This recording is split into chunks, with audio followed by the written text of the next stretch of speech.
Now we have here today a reconstruction of the woodworking plane from Viking, Dublin in Ireland.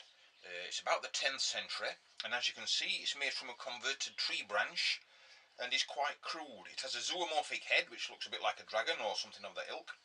It has a very large slot, but it's only about 10 milli wide. The entire length is about 40 centimetres.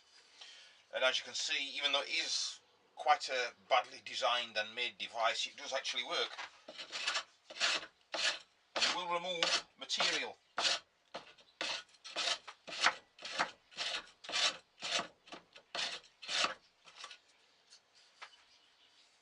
The Viking Dublin woodworking plane.